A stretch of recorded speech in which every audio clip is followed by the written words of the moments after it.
Tapos na ang pagmasilya at pagpintura dito sa bahay kubo. Ito na yung kasunod nating kaganapan ngayong araw. Ito pala yung ginamit natin pangmasilya sa plywood. Mas madali kasi pahid to kasi ready to use na. Para hindi tayo mahirapan sa pagpapahid sa plywood. Mas maganda ito nga gamitin natin para mas magandang tignan. Lalo na pag nagpintur na ako ng puti. Para hindi sipsipin yung lagay natin na pintur. At ito na, inumpisan ko na at tinapalan ko yung mga gilid-gilid pa ng plywood. Para magandang tignan pag walang awang. Para pantay-pantay ang pagpintura natin mamaya. Ito yung pwede kong i-recommend sa inyo kasi pwede na tong gamitin, ready to use na at nasubok at ginamit ko na rin. Pwede rin sa pantapal sa crack na krisame. Pagkatapos ng trabaho ko, ito yung ginawa ko para matapos na rin to.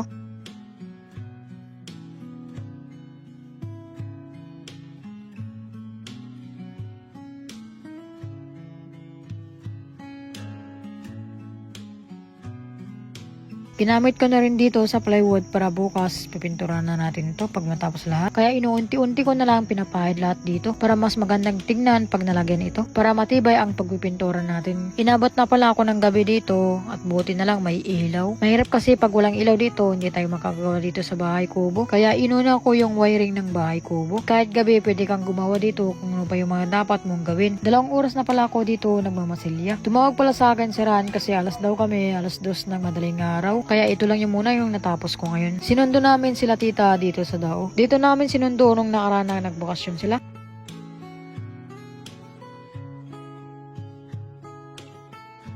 At nakarating na rin kami dito sa bahay. Malapit lang naman din ang Dao kasi 1 oras lang naman yan takbuhin. Pagkarating namin, umuwi na rin kami sa bahay at natulog na rin. Pagkagising ko ng 6 AM, nagkatid ako kay Agata. Antok na antok pa noon kasi alas 2 kami na umalis kagabi. At nakarating kami ng 4:30 na yata yun. 1 oras lang yung tulog ko. Pagkatid ko kay Agata, dumartso na ako dito sa bahay kubo. At pinagpatuloy ko itong pangmamasilya kasi kailangan natin tapusin itong ngayong araw.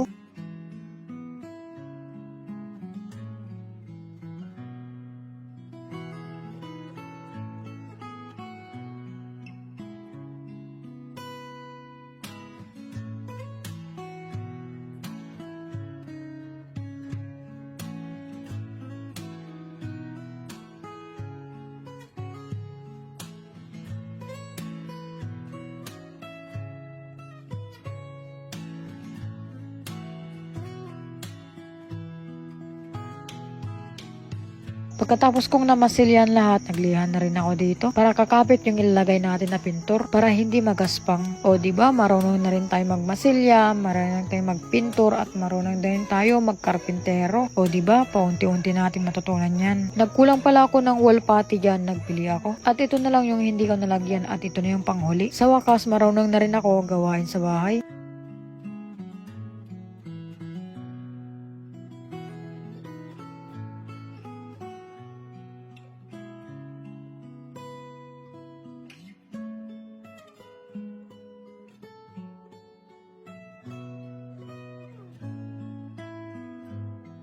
At ito na yung finishing ng ating kwarto. Natapos ko na lahat na masilyahan. Ang susunod ko na gawin, maglagay na ako ng pintur dito. At inumpisahan ko na ang pagpipintur ng puti.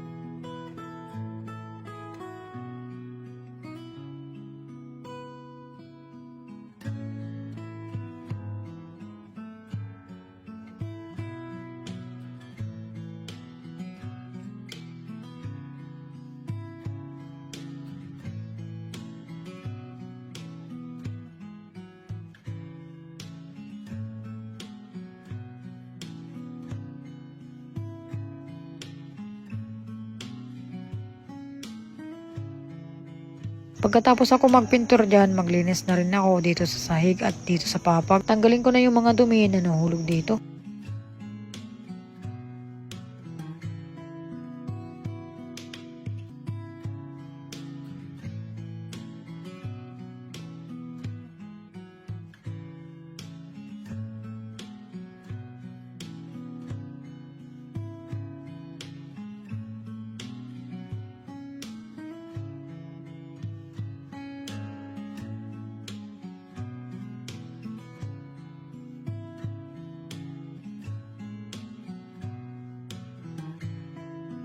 Sa wakas, natapos na ang pagpipintura natin dito sa bahay kubo. Sobrang ganda at liwalas na dito sa loob ng kwarto. Hanggang dito na lang tayo. Maraming salamat sa panonood at huwag niyong kalimutan like and share and follow my page.